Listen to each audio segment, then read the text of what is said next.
महादेव, जय महाकाल। आज के इस वीडियो में गुरुजी ने जो उपाय बताया है वो आपको एकादशी के दिन करना है। एकादशी शनिवार की पड़ रही है, इसलिए ये उपाय जो है बहुत ज़्यादा खास हो जाता है। इस उपाय को आपको पीपल के वृक्ष के पास करना है। इस उपाय के लिए आपको 1 लोटा जल ले लेना है और उसमें डाल लेना है 11 काले तिल के दाने। ध्यान रखिए 11 काले तिल आपके डालने हैं। बस ये ध्यान रखिए सफ़ेद तिल एक भी ना हो, केवल 11 काले तिल हों। 1 लोटे जल में 11 काले तिल के दाने डाल लीजिए और उसके बाद आपको उसमें 1 या 2 चम्मच गाय का कच्चा दूध मिला लेना है। जो आप जल लें वो आप अपने किचन से लें। किचन में जो पीने का पानी होता है वहाँ से आपको जल ले लेना है। और ये जो जल का पात्र है लेकर आपको पीपल वृक्ष के पास पहुंचना है। एकादशी का ये जो उपाय है इसलिए खास हो जाता है शनिवार के दिन जब एकादशी पड़ती है, क्योंकि पीपल के वृक्ष में विष्णु भगवान का वास होता है और शनिवार की जो एकादशी है इसीलिए इस उपाय के लिए बहुत ज़्यादा खास है।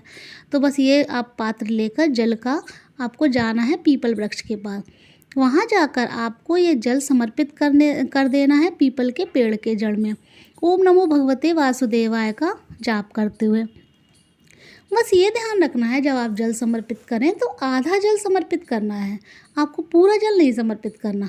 आधा लोटा जल आप समर्पित कर दीजिए। उसके बाद ओम नमो भगवते वासुदेवाय का लगातार जाप कीजिए और दोनों हाथों से आपको पीपल के पेड़ को छूना है। दोनों हाथों से स्पर्श करना है। आपकी जो भी मनोकामना है वहाँ विष्णु भगवान से बोलिए और आधा जल लेकर आपको शिव मंदिर पहुँचना है। वहाँ जाकर आधा जल आपको शिवलिंग के ऊपर चढ़ा देना है श्री शिवाय नमस्तुभ्यम का जाप करते हुए।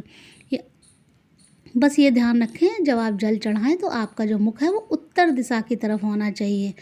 गुरुजी हमेशा बताते हैं कि आप जब भी जल चढ़ाएं शिवलिंग पर तो उत्तर दिशा की तरफ मुख करके आप जल चढ़ाएं। यदि मंदिर में भीड़ है फिर तो आप चाहे कोई भी दिशा में आप जल चढ़ा सकते हैं, किसी भी दिशा में मुख करके। वैसे कोशिश यही करें कि आप उत्तर दिशा की तरफ मुख करके जल चढ़ाएं। तो आप ये उपाय एकादशी के दिन करिए। शनिवार की एकादशी पड़ रही है तो ये उपाय और भी ज़्यादा खास हो जाता है। देखिएगा आपकी जो भी मनोकामना है वो अवश्य पूरी होगी। जब आप शिवलिंग पर जल चढ़ाएं आधा तब भी आपकी जो मनोकामना आपकी है वो अवश्य बोलें। ये उपाय आप अवश्य कीजिएगा। एक दूसरा उपाय गुरुजी ने बताया है, ये भी एकादशी के दिन करना है। इस उपाय में आपको क्या करना है, आपको लेना है 7 लोटा जल। ध्यान रखिए आपको 7 लोटा जल लेना है। आप किसी बाल्टी में आप जल ले जा सकते हैं। अगर आप ले जा सकते हैं तो आप जल ले जाइए, चाहे आप मंदिर का जल यूज कर लीजिए, मंदिर में एक बाल्टी में रख लीजिए 7 लोटे जल के बराबर। लेकिन ये ध्यान रखें कि आपको 1 लोटा जल अपने घर से अवश्य ले जाना है। अगर आप 7 लोटे नहीं ले जा सकते तो आप 1 लोटा जल अपने घर से अवश्य लेकर जाइए और वहाँ बाकी जल आप मंदिर से ले लीजिए। और एक लेनी है आपको बेलपत्र। ध्यान रखिए बेलपत्र बिल्कुल भी कटी फटी ना हो और बेलपत्र की जो डंडी में छोटी सी गांठ होती है उसे तोड़कर ही बेलपत्र आप शिवलिंग के ऊपर समर्पित करें। बेलपत्र यदि ना मिले तो आप शिवलिंग से उठा लीजिए और उसे पानी से धोकर स्वच्छ कर लीजिए।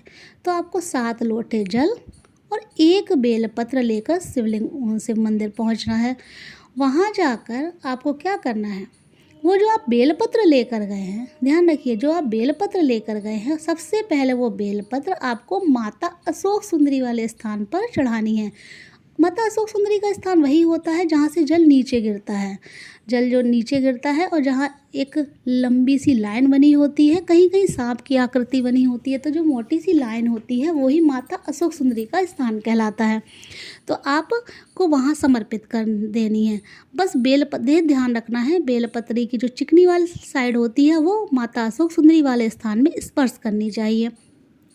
और बेलपत्र की जो पत्तियां हैं वो जलाधारी की तरफ होंगी और बेलपत्र की जो डंडी है वो शिवलिंग की तरफ होगी इस उपाय में। और आपकी जो आप अपना हाथ है, सीधा वाला हाथ है, हथेली, वो आपको इसी बेलपत्र पर रखनी है समर्पित करने के बाद। और आपकी जो भी विशेष कामना है, जो भी इच्छा है, जो भी कार्य आपका पूरा नहीं हो पा रहा है, कोई हृदय की बात है, वो आपको बाबा से कहनी है, माता अशोक सुंदरी से प्रार्थना करनी है।